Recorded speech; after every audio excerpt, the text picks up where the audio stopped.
about to learn the one financial skill that can change your entire future, and that is Forex. If you ever wondered how people make money while they sleep, this is the video that is going to finally explain everything. Now, what if I told you that there are about $6 trillion in the market that is moving right now, and I'm going to show you how you can be part of it and make your own share out of this $6 trillion that is moving in the Forex market. This is the introduction to Forex video you wished you would ever watched. So for you that are just starting out into Forex, this video is for you. Okay, from beginners, I'm going to be making it series upon series so that I don't make it too long. So today we'll focus on what is Forex, currency pairs, examples of currency pairs, and brokers. Don't worry if you're a complete beginner. I made this video specifically just for you. Okay, so I'm going to be breaking everything down, and I'm going to be taking you all throughout the beginners class. Then I'm going to be dishing out some advanced Forex videos and content also that are going to help you to start making money in the Forex market. The $6 trillion I mentioned, how you can take your share out of this $6 trillion.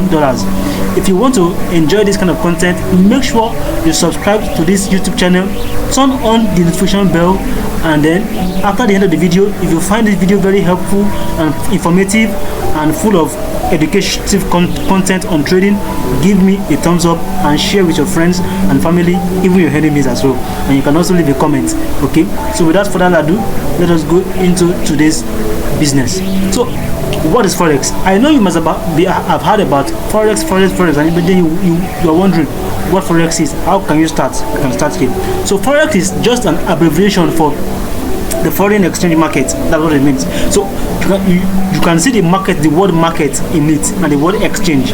That is, something is being exchanged in it, and what is being exchanged is a foreign object. And because it is being exchanged, the location of where it is being exchanged is called a market. Okay.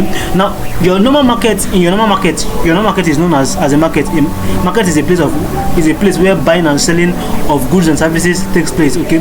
It doesn't really matter it doesn't really matter where the market is located, but provided is a location that an exchange is going on, and those exchanges has to do with goods and services, then that place is a market. It can be a digital market, it can be a physical market, it can be even in your room.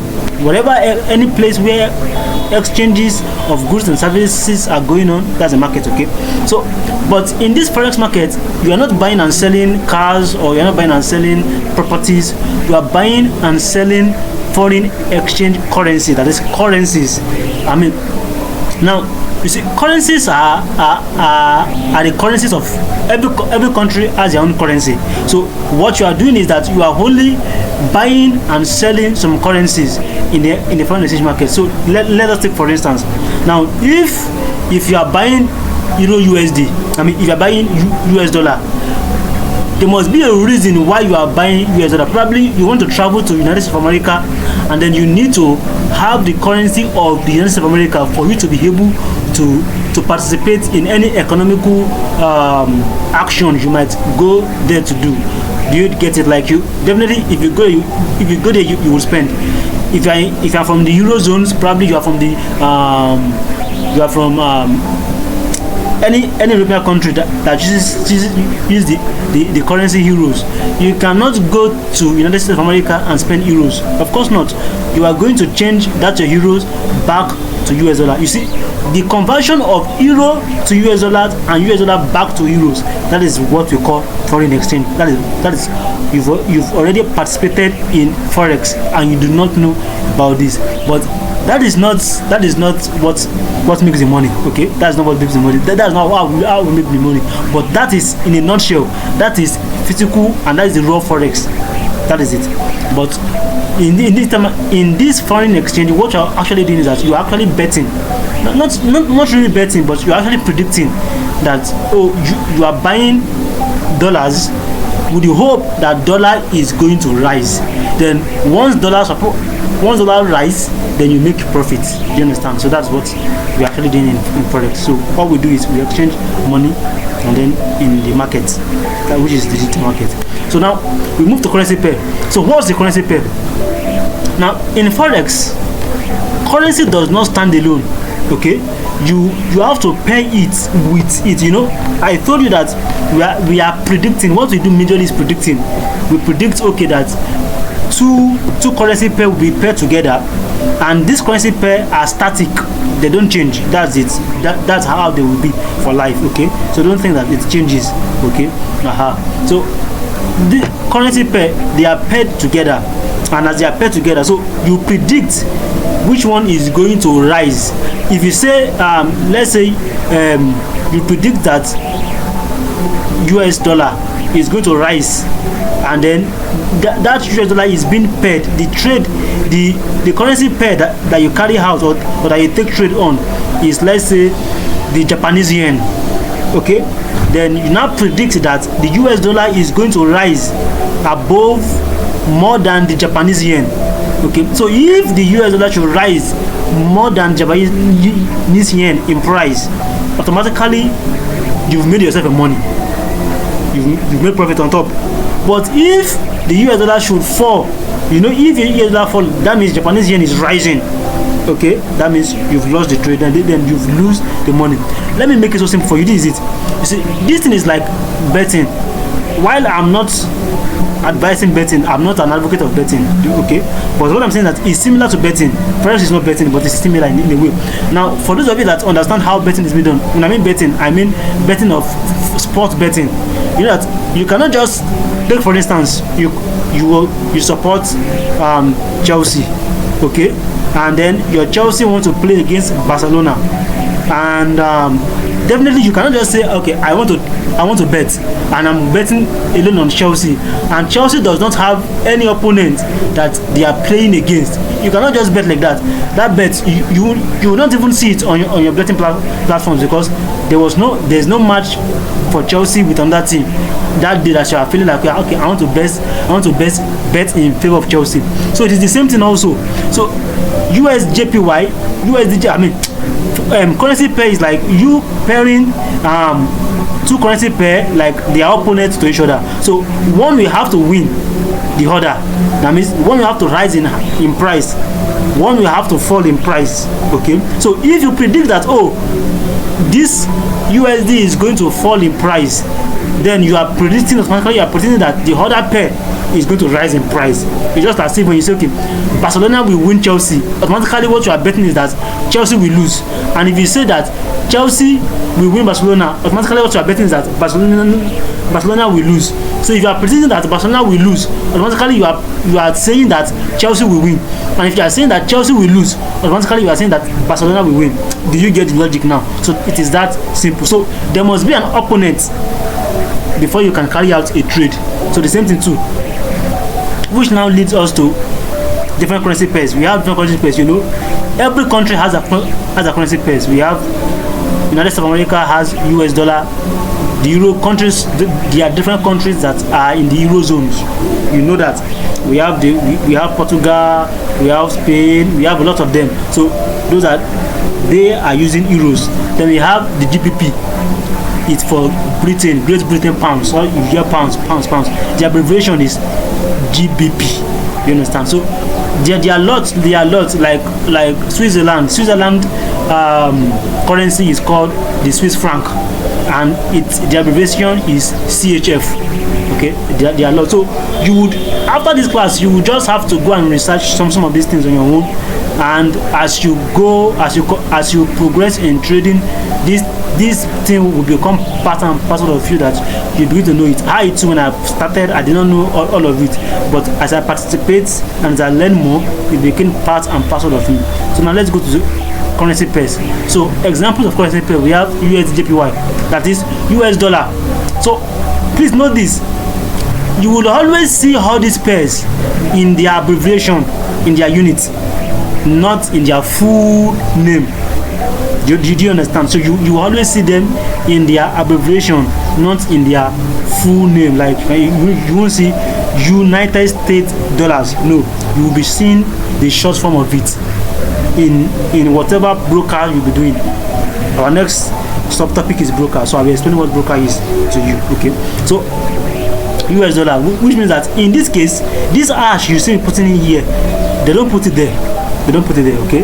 They don't put it there. So just understand that. So US dollar, JPY per USD, we call it USD JPY for short. So that is USD JPY, meaning that United States of America dollar is paired against the Japanese yen currency. So which means that if you are going to want to say you want to trade United States of America and Japanese yen currency, then what you are saying that what are you either going to do is that you are either going to say you are saying that either USD is going to rise as against the Japanese yen, meaning the Japanese yen is going to fall and USD is going to rise. So, and if you are trading Euro USD, that means you are going to either predict that USD will rise and Euro will fall, or Euro will fall while USD will rise. Okay, so this is the purpose of all these currency pair. Just like in a football match, one team cannot play a match, it needs an opponent to play against.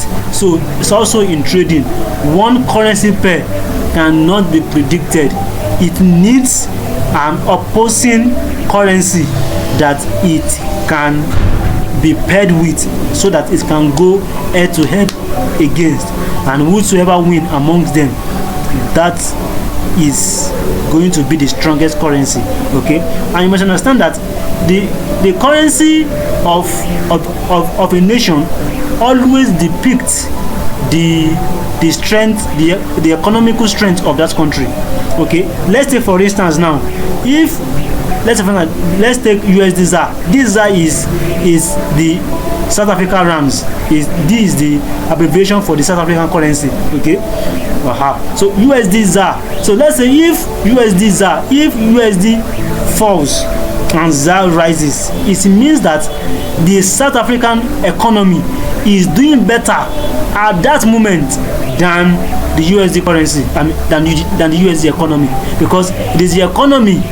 It is what is happening in the economy of the country that is going to impact and reflect in the strength of the currency. Note that, okay? So we have USD CAD, United States of America dollar against Canadian dollar. You know that.